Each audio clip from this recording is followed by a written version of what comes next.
Halo guys, jadi hari ini gue mau buat video preview Euro 2024 yang pastinya kita sudah tunggu-tunggu. Pastinya untuk menghabiskan waktu di summer, kita harus nonton bola lagi ya. Dan untungnya Euro 2024 ini juga turnamen yang ditaburi pemain-pemain bintang. Jadi ada tim seperti Inggris, Prancis, Spanyol, pastinya ini harus ditonton. Jadi hari ini gue mau buat satu video preview. Isinya itu gue bakal ngomongin mengulas 5 tim favorit dari turnamen ini dan juga 3 kuda hitam yang mungkin bisa memberikan kejutan. Jadi kita langsung aja masuk ke tim kelima favorit ya. Kita mundur dari belakang biar seru gitu, biar jereng. Tim kelima, gue bilang Portugal. Ini patut diperhatikan. Dan Portugal ini di grupnya itu mereka bersama, dia kan di grup F ya, si Portugal ini. Dan di grup F ini mereka didampingi oleh Turki, Georgia, dan Ceko Republik. Jadi Portugal ini sebetulnya ya, mereka itu flat track bully, atau bahasa Indonya itu mereka lawan tim gampang, mereka tuh jago. Tapi ketika udah ke fase-fase belakangan, merekanya biasanya keteteran. Karena kalau gue bilang mentalitasnya mereka itu dan pengalamannya juga kurang ya dibandingin sama tim-tim berat lainnya gitu loh. Dan sekali lagi di Euro 2024 melawan Turki, Georgia, dan Ceko ini gue yakin Portugal pasti lolos. Bahkan Opta Superkomputer memberikan Portugal kemungkinan 59,5% untuk lolos dari grup ini. Dan 9,2% untuk menjuarai seluruh turnamen. 9,2%. Dan itulah kenapa Portugal ditempatkan di posisi kelima menurut versi prediksi gua sendiri. Dan dari segi squad ya, kita coba lihat nih. Squadnya Portugal. Pelatihnya Roberto Martinez, pelatih yang cukup berpengalaman. Dan dari segi posisi kiper, ada 3 kiper bagus. Rui Patricio dari Roma, Josesa dari Wolves, Diogo Costa dari Porto. Kelihatannya nomor satunya kalau nggak salah Diogo Costa kali ya. Dan di posisi back itu ada Nelson Semedo, ada Joao Cancelo dan Ruben Dias nih. Cancelo dan Dias pastinya jadi pemain kunci ya di lini belakang. Masih ada juga Pepe, pemain senior yang hampir memasuki ke umur 40. Ada juga Nuno Mendes dari PSG, cukup bagus. Diogo Dalot dari Manchester United juga. Dan di posisi lini tengah banyak sekali nih pemain-pemain bintang, pemain-pemain kreatif. Di posisi jangkar ada Joao Palhinha. Dan untuk pemain kreatifnya juga ada Bruno Fernandes yang pastinya akan menyuplai bola-bola maut ke Cristiano Ronaldo. Ada juga Ruben Neves yang bisa mendaur ulang possession di lini tengah. Joao Neves, pemain muda menjanjikan dari Benfica. Dan pastinya ada Bernardo Silva dari Manchester City. Jadi Portugal ini nggak kekurangan pemain-pemain kreatif ya. Itulah salah satu kunci kemenangan mereka di turnamen ini.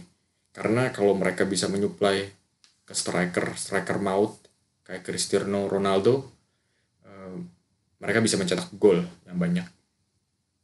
Dan untuk posisi depan itu jelas ya.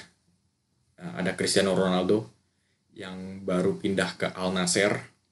Dan rekornya Ronaldo ini di turnamen Euro itu sangat bagus. Karena dia itu memegang rekor dengan gol terbanyak, yaitu 14 gol. Jadi itu udah pasti ujung tombaknya itu Ronaldo. Dan kalau ada pemain-pemain seperti Bruno yang menyuplai, Ronaldo ini pasti bakal dapat banjir gol.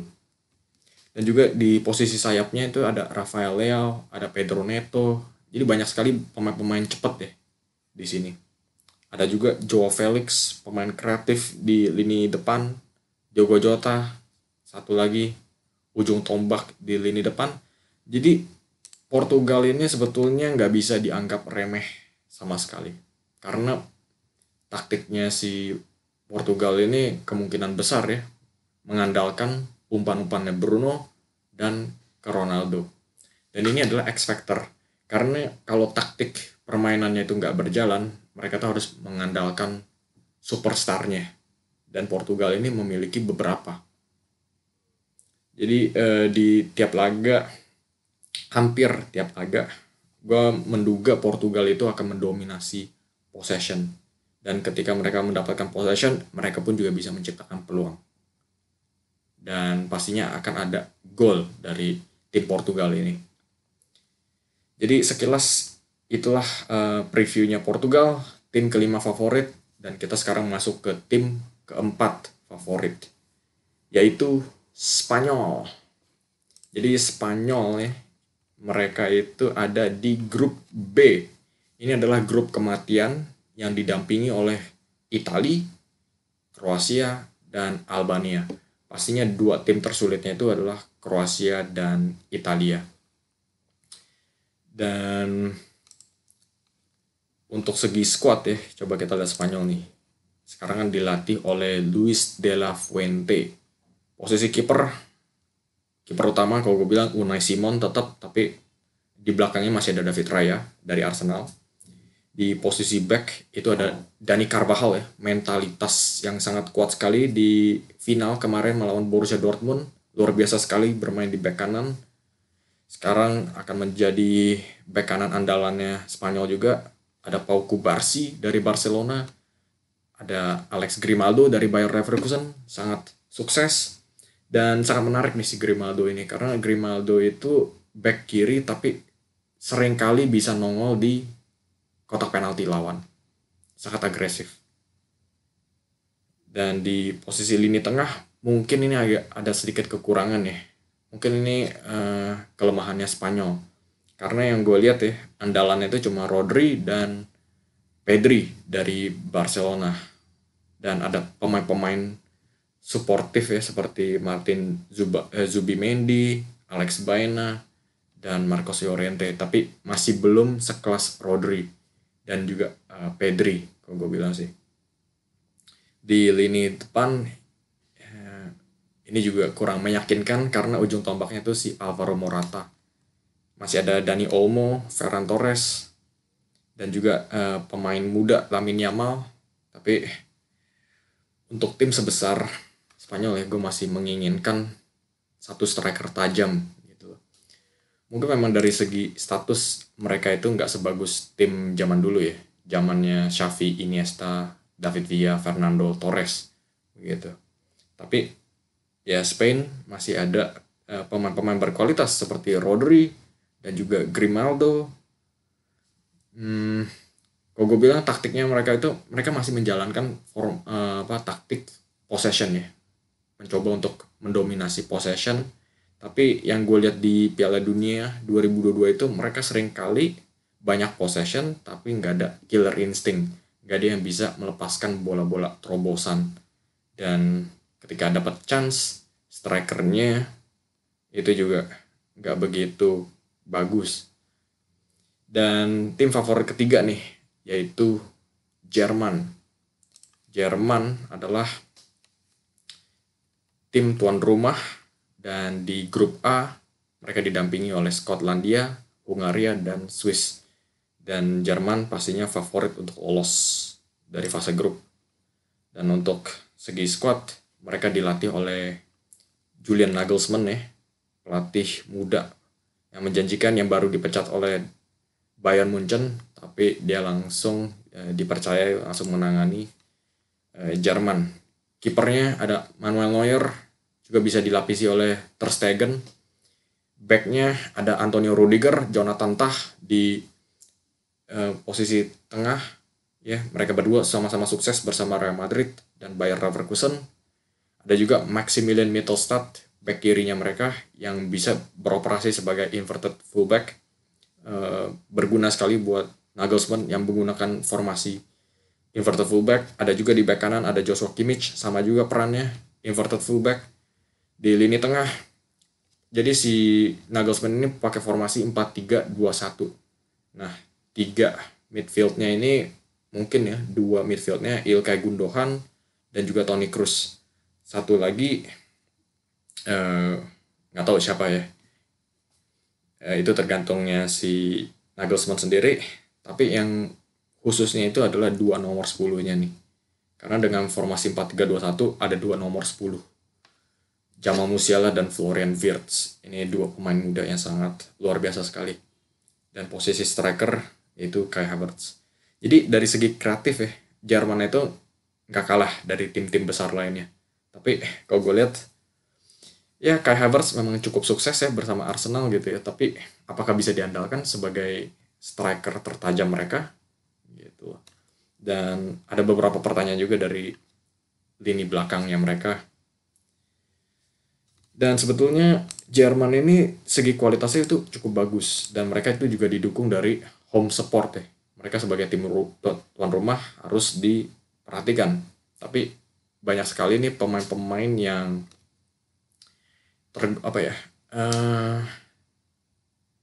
susah dibilang sih ya.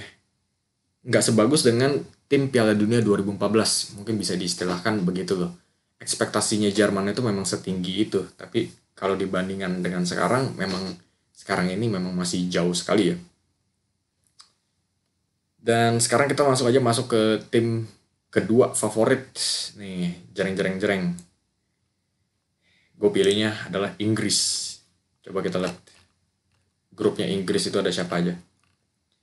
Grupnya Inggris ada Slovenia, Denmark, dan Serbia. Di atas kertas kelihatannya masih oke, tapi sebetulnya ini bisa jadi batu sandungan ya. Ada Denmark, tim veteran Euro, ada juga Serbia yang bisa merepotkan. Dan kalau dari squad ya, ini squadnya Inggris dilatih oleh Gareth Southgate. Southgate itu sering dikritik kalau Inggris itu bermainnya terlalu defensif banget. Tapi menurut gue itulah kenapa si Southgate ini salah satu pelatih tersukses bersama Inggris. Karena mereka fokus dengan struktur defensif dan fokus untuk serangan balik. Dan itu sangat efektif gitu di turnamen internasional. Kiper ada Jordan Pickford, Aaron Ramsdale, Dean Henderson, ditaburi bintang. Di posisi back juga banyak sekali pemain-pemain bagus. Kieran Trippier, Kyle Walker bisa di sayap kanan. Back tengahnya itu ada Harry Maguire, Braithwaite, John Stones. Dan untuk posisi lini tengah yang menariknya ini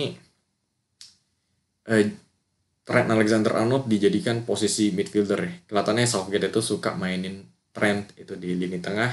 Ada Jude Bellingham ya, pastinya pemain kuncinya Inggris.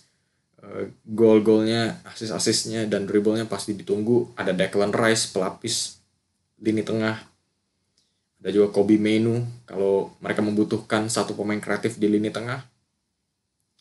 Dan di lini depan mereka juga banyak sekali pemain bintang seperti Phil Foden, Harry Kane, Cole Palmer, Bukayo Saka. Itulah kenapa Inggris itu menjadi tim favorit untuk menjuarai Euro 2024. Tapi di mata gue masih ada satu lagi di atas. Jadi langsung aja masuk ke tim pertama, tim paling favorit, yaitu Prancis. Ya, Prancis itu namanya itu memang udah besar banget ya. Juara Piala Dunia 2018. Di 2022 Piala Dunianya masuk ke final. Itulah kenapa mereka itu pantas jadi favorit sekali lagi. Mereka itu berada di grup D bersama Polandia, Belanda, Austria. Yang merepotkan itu Belanda. Tapi kalau dari squadnya, Prancis itu juga sama gilanya. Oke, Didier Deschamps, kipernya ada Mike Maignan ya. Kiper yang sangat bagus dalam soal penyelamatan, tapi dia juga bisa memberikan umpan-umpan lambung ke depan yang akurat. Pelapisnya Alphonse Areola. Defendernya juga mantep banget. Ada William Saliba dari Arsenal. Didampingi mungkin oleh Ibrahima Konate atau Dayo Upamecano. Tapi gue masih bingung sih, si Saliba ini bakal jadi back utama nggak? Soalnya kalau gue lihat ya, si Deschamps ini kelihatannya kurang percaya dengan Saliba gitu. Nggak dimainin, tapi itu jelas ya, Saliba itu harus jadi back utamanya Perancis sih. kalau mereka mau sukses. Dan di back kirinya itu ada Theo Hernandez, ada Ferland Mendy. Jadi untuk overlapping fullback, mereka itu juga nggak kekurangan bakat. Di lini tengah, N'Golo Kante dipanggil balik, ya walaupun umurnya udah bukan umur muda lagi. Ada Eduardo Camavinga, ada Tchouaméni dari Real Madrid. Dari lini tengah sebetulnya nggak kelihatan wah-wah banget sih. Nggak kelihatan ada kreatifnya ya. Jadi kelihatannya si Deschamps ini fokus untuk menyusun fondasinya dulu gitu. Kreatifnya agak sedikit dilupakan. Tapi kalau dari lini depan itu jelas ya, sayap kirinya Kylian Mbappe, sayap kanannya itu bisa Ousmane Dembele, dan juga ada pemain-pemain cepat lainnya seperti Barcola, Coman, ada juga Antoine Griezmann yang bisa bermain sebagai second striker. Nah, di posisi tengahnya ya, center forwardnya ada Olivier Giroud atau Kolo Muani. Mungkin Kolo Muani kali ya yang dipercayai, atau juga Marcus Thuram dari Inter Milan. Jadi lini depan memang kuat, lini belakang juga sama kuatnya. Jadi menarik nih. Menurut gue taktiknya si Prancis ini sangat mirip dengan Inggris ya.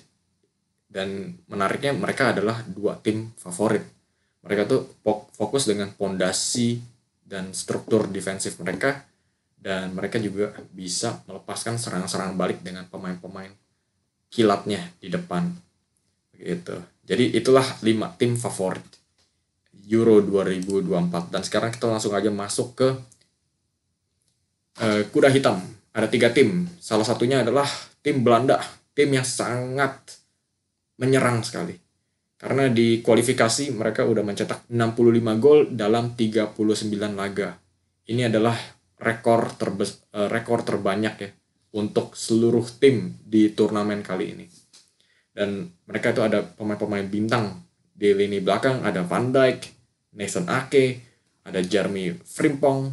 Tapi mungkin kekurangannya Belanda itu ada di lini tengah dan juga di lini depan. Dan juga ada Italia nih, ya, tim besar bernama, tapi kegagalan mereka ya untuk masuk ke Piala Dunia 2018 dan juga 2022 itu mengecewakan sekali dan menurunkan pamor. Tapi masih bisa menjadi andalan karena mental defensif mereka ya. Mereka lawan tim-tim besar, mereka tuh sangat kuat. Mereka fokus bertahan dan meluncurkan serangan balik. Pastinya bakal merepotkan tim-tim besar lainnya. Di defensif itu ada Alessandro Bastoni, lini tengah ada Barella, dan kipernya itu juga ada Donnarumma.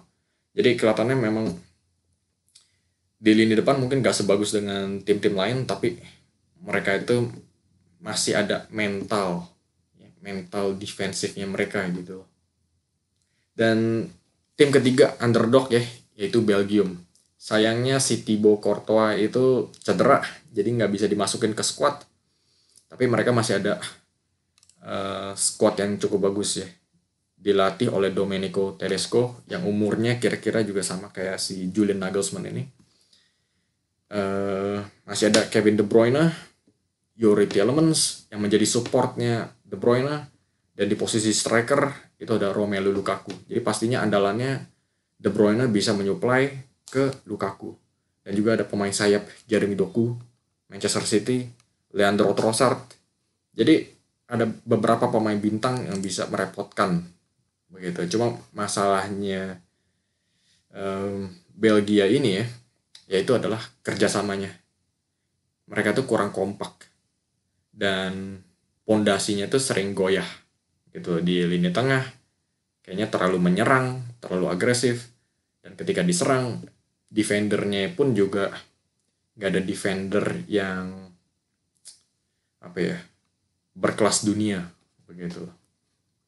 Jadi kira-kira begitulah preview Euro 2024. Gue nggak bisa ngomongin semua tim, gue hanya fokus dengan tim-tim besar aja. Jadi kira-kira begitu. Kalau kalian menikmati video hari ini, seperti biasa, Jangan ragu-ragu, langsung klik like dan subscribe, dan yang pastinya kasih komen di bawah. Menurut kalian siapa favorit? Dan juga jangan lupa tim mana yang kalian dukung, oke? Jadi bisa ada gambaran nih buat gue sendiri ya, tim mana yang paling banyak di support kalian. Oke, jadi sampai di sini aja video hari ini. Terima kasih sudah menyaksikan dan sampai jumpa di video selanjutnya.